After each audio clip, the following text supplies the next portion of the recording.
and welcome back to Late Night Lately, the late night show. I'm your host, Chad White. If you didn't know, this is the premier late night show for the website.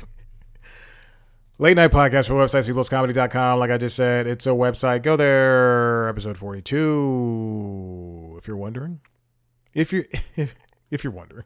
If you're watching the video, I am wearing a shirt that I've worn for an interview that is coming out after this, because I literally just finished the interview 2 minutes ago, and then I said I gotta do this podcast. I gotta record 2 podcasts. So here we go. I've just seen an email. I wonder if I could get some more interviews. Anyway. Episode 42. This is the weekend late night. You know, this is not interesting in anything. But, do I sound different? But, Seth Meyers and Jimmy Fallon's shows were off this week, taking a break. They're going to be on next week.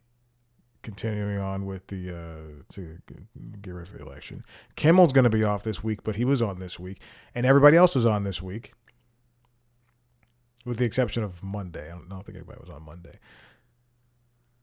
I thought everybody was going to be off this week. That's what should have happened. So I don't have to shoot. I have to do an episode, and then it's Wednesday. I'm scrolling through my YouTube. There's the clips of shows and episodes being uploaded. I'm like, what the heck? What's going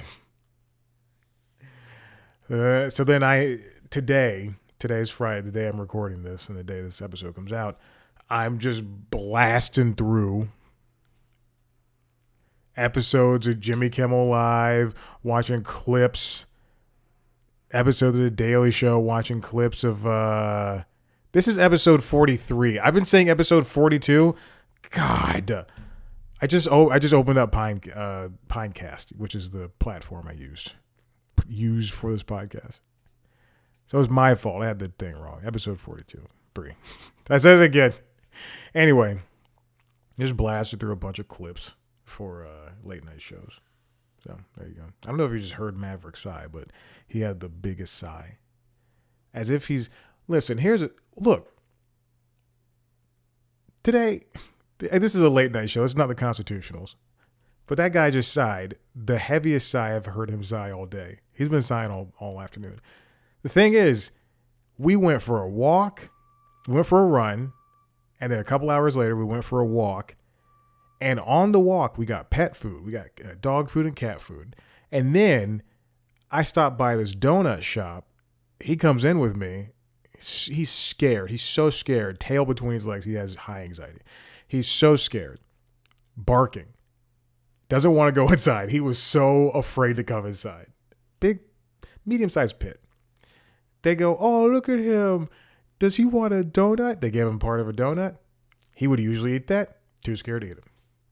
I had to put it in the bag with the food. You see that New Yorker bag back there if you watch the video?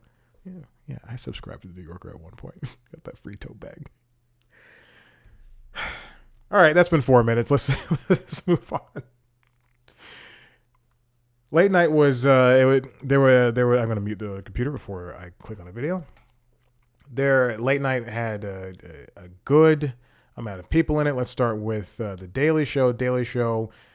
Jon Stewart did not host this week, but Desi Lydic took on every other day, the rest of the week. We had people like Lewis Black and Laverne Cox stop by which.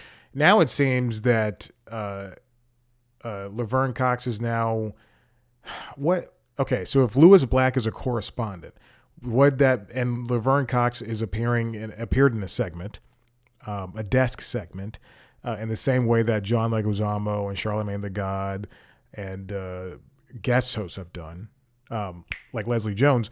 Does that mean Laverne Cox is now a correspondent? I'm going to say yes. They also had a Juggalo vote thing that I did not get a chance to see, so I put that in my watch later video. This is boring. I don't know why I'm telling you that. But Desi's so good at this show. Anyway, and then let's see and Desi's good at just comedy in general. I'll just watch her on this show. After Midnight was back this week after being the only show that was off last week, which was again strange. I don't know what it is for After Midnight and the Late Show. Actually, for CBS's the Late Show and then whatever follows the Late Show, they're never on. I mean, they are on at the same time, but they're never on at the same time consistently. Because that used to happen with James Corden's show. Like, you would never go to NBC and have a late night with Seth Meyers be on, but the Tonight Show be off. Like, it's just so strange to me. After Midnight was back after a week off, a week in which there were people pretty much every night I did not know.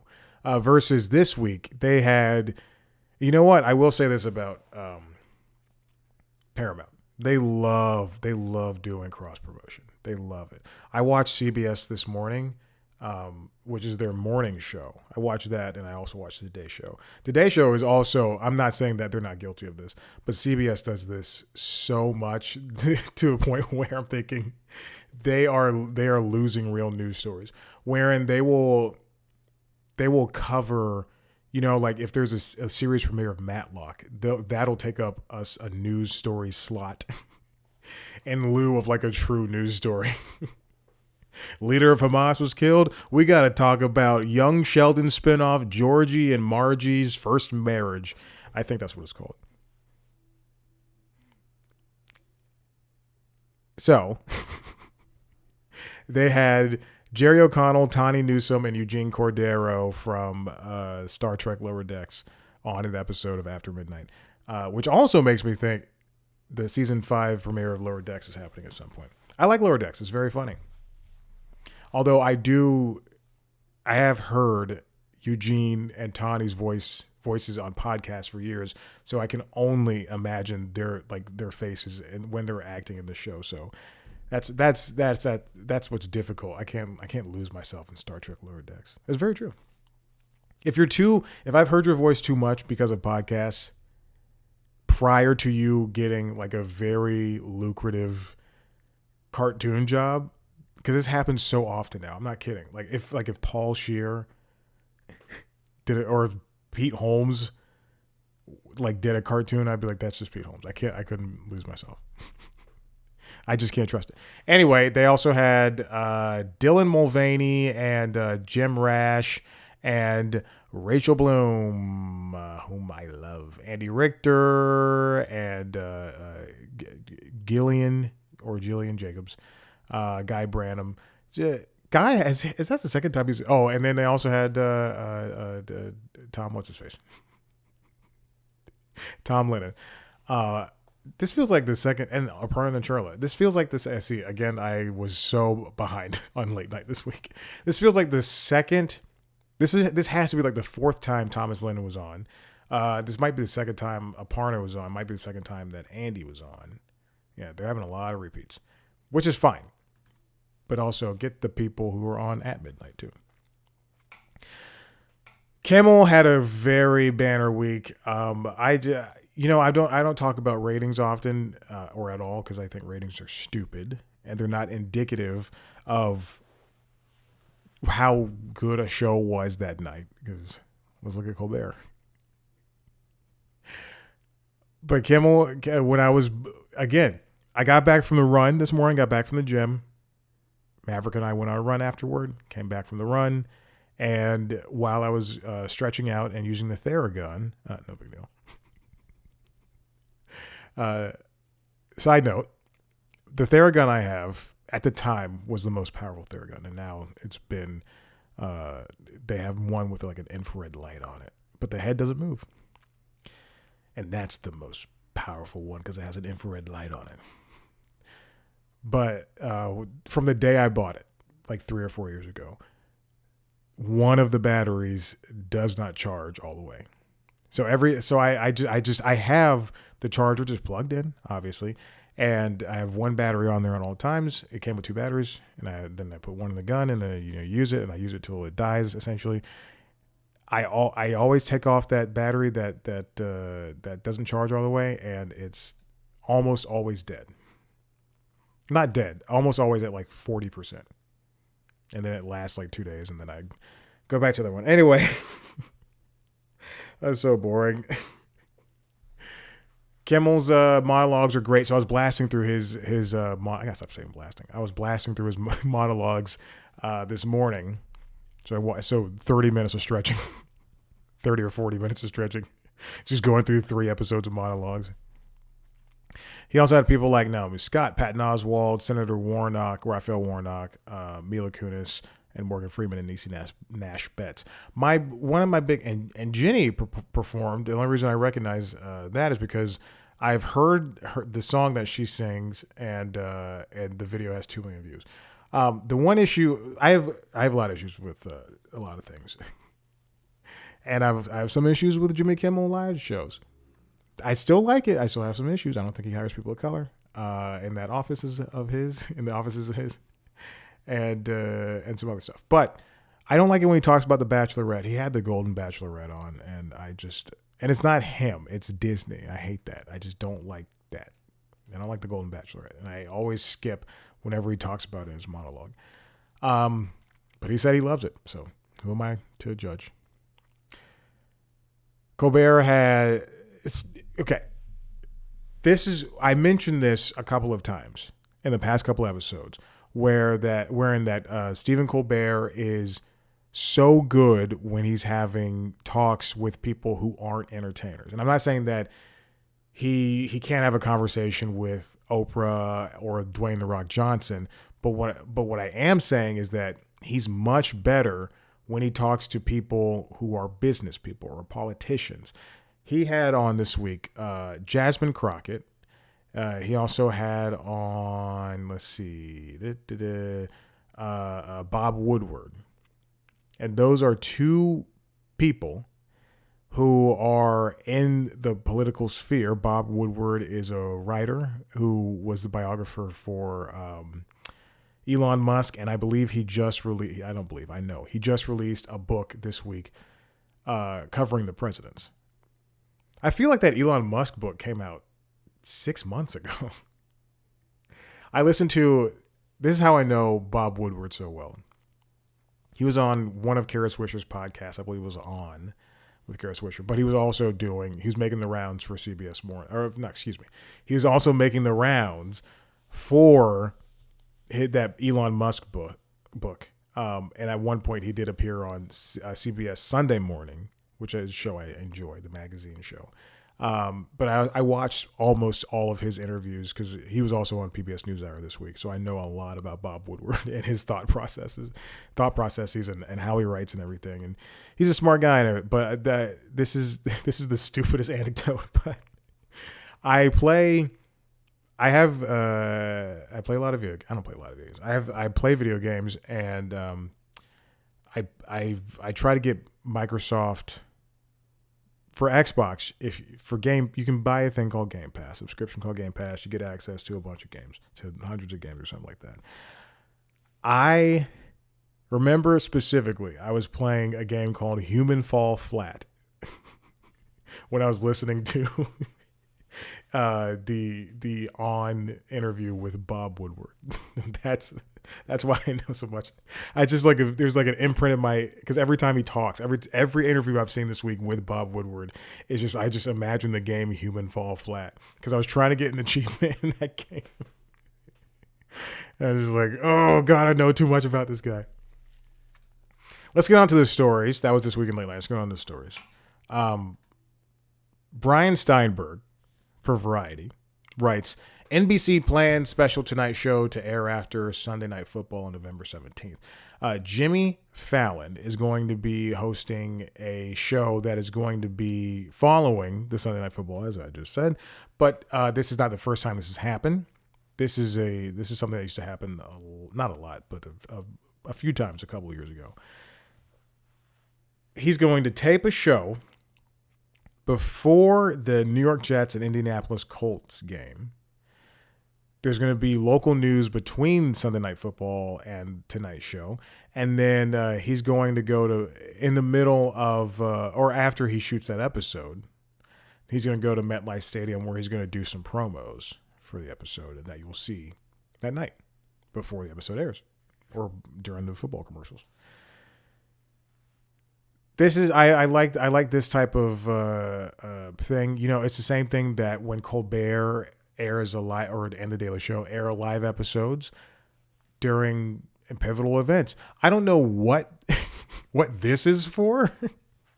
I don't know exactly why Sunday Night Football, this Colts Jets game is getting the shout out for, because even the guests for that night, John Hamm, Lindsay Lohan, and Pharrell, I don't know what their ties are to those teams, but it seems like it's gonna be fun because they've done, they've done it before. Sometimes after the Super Bowl, when NBC has had the Super Bowl before, they've done some things like this. According to Steinberg, Tonight paired up with football more frequently in 2019 when NBC aired 5 different Sunday broadcasts of the late night mainstay following Sunday Night Football telecast. I'm all for this. Why do these have to coincide together? But Jimmy's a very lovable guy, and he can make things fun. So there you go. Finally, this one comes from Late Nighter, written by Jed Rosenzweig. Technical issues forces SNL to momentarily halt show. I think about this because I do this stupid show. I think about this constantly. Oh God, I'm sorry, I gotta whisper now. I think about this constantly. What constitutes a late night show? Like, what makes a late night show? Why is there a reason for that show to be covered in late night lately? And yes, it's the broadcasters. It's whatever's on the broadcasters that airs past 11:30. It's whatever show is on HBO, and that does include Bill Maher's show. It's whatever Greg Gutfeld's show is on Fox News, and it's basically anything that says it's like this is a late night show. I'm in the middle. This is so stupid. I'm in the middle of watching a horror movie per day on a horror movie I have not seen per day until after Halloween. And so far we're 18 days in. I started on September 30th though, so I'm 19 movies in. Every single movie has been from 2022 to 2024. Some have come out, last week. Some have come out 2 years ago, and I never just wanted to be in the mood to sit down and watch them. And a lot of those movies, some of them are funny. It's What's Inside is probably my leading favorite right now. It's on Netflix, and it's not scary in the slightest. It's a thriller, but it's it is in the genre of horror movie. If you look up horror on there, or Halloween, whatever. Last night I watched Wendell and Wild, and because it was a horror, but it also said it was a comedy, and it was also animated. And I've been watching a lot of slasher stuff, and I'm just so sick of slashers. And also I just needed something quick because it was like 7:30, and I go to bed at like 9:30, and I turned it on. I'm lying. It's 8:00, and I went to bed at 10:00. But I was so tired. But I do go to bed at 9:30. But the genre for that movie was horror / comedy. There wasn't a point where I was scared, and there was not a point where I laughed. Let me just tell you that. So, with that being said, I'm trying to start words with sentences with so. With that being said, all that in the rear view, SNL's mid-show break in sketches in the world of Michael Che and Colin Jost. What is that thing called? Oh my God. Weekend Update. Whew, that was embarrassing. That's like my second favorite show. Weekend Update. Is it late night? And it's not a news show. It's not a sketch show. It's not a comedy show. And it has had standalone episodes. I would say yes, it's a late night show. Or a late night segment, because it does come on past 11:30. There you go. That's a very long anecdote. Last week, and SNL, I guess, is a late night show because it's a variety show. But last week, watching the Ariana Grande Stevie Nicks episode of SNL, there was like a 7-minute commercial, not even commercial break, but a 7-minute pause of the show before Stevie Nicks' second song, Edge of 17, which I thought was fine. She's like 70 or 80 years old. Obviously, her voice is going to be ruined. Look at her. People are like, oh, that was the worst performance ever. Yeah, look at her. But I record, and the only reason I noticed is because I don't watch it on Peacock. I don't watch it on demand. I record it on YouTube TV. I'm playing it through. I'm skipping through on Sunday morning going, wow, this is a long commercial break. And like, not even commercial break. I'm like, wow, they have that photo up there for a long time. And then eventually I just press OK on the remote, and it kept, like, it was playing, and I was like, oh no, something is wrong. Because I've worked at CNN, I've worked at NBC, I've worked at the Weather Channel. When something is up on a static image like that for too long, for more than 10 seconds, there's something the matter. And it was crazy that, as Jed reports for Late Nighter, that technicians scrambled to fix the error. Viewers at home saw a bumper of Nicks for a full 55 seconds before a show cut to a set of commercials. Apparently, there was a soundboard that went down at a very bad time. The show returned 2.5 minutes later. Soundboard apparently fixed, or was a backup at some point, and Nicks performed her second song live without incident. There were other issues that night. Also, yeah, there were other issues that night. There was one at one point during the Bridesmaid sketch where Ariana Grande, I loved this, where she sang badly on purpose, and it was just so funny. A good singer is able to diminish their talents almost immediately and just be like go from singing really well to singing really poorly. But Ego Wodom's mic had issues coming on. Maybe it was the director, maybe it was the sound. The show had to run a dress rehearsal sketch. That's the rumor. No one really knows if that's true or not. At the end of the show, instead of having another live sketch. We haven't really gotten answers. And the timing was off for the rest of the episode, because after that, I think there's supposed to be like 2 or 3 more sketches, but we didn't see goodnights. And I love saying goodnights.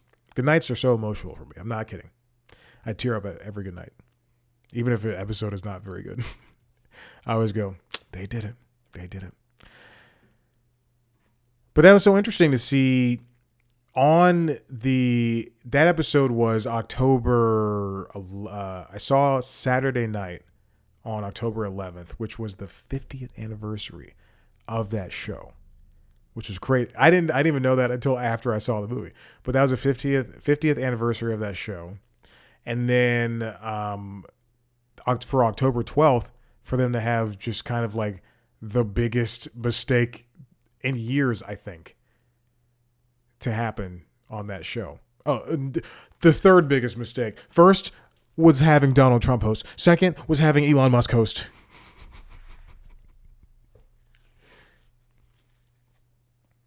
This is not the aim for this show, but like sometimes I say something incredibly non-serious and stupid like that. And then like, what if this is the episode? What if this is the episode? People are like, let me share this around. This is a good show. Let me share this around. And then it blows up. And then the wrong people are like, what do you say about Elon? What do you say about Donald? Who calls him Donald? Even his supporters like Trump. They're like Trump. No one's like Donald. He is a duck, though. Okay. Listen, if you like what you heard here, I don't know why, head to the website, cpluscomedy.com, where there's other podcasts, including the Constitutionals podcast, and which is the Entertainment Business News podcast, and LinkedIn Logs, which is the Jobs podcast, if you want to watch a video version of those shows, as well as my interviews with your favorite famous people. Head to youtube.com/C+comedy. Adam Devine. Others. Follow us on TikTok, Twitter, Instagram, and Facebook at C+comedy. Me at Chad Black White. Thank you. Bye.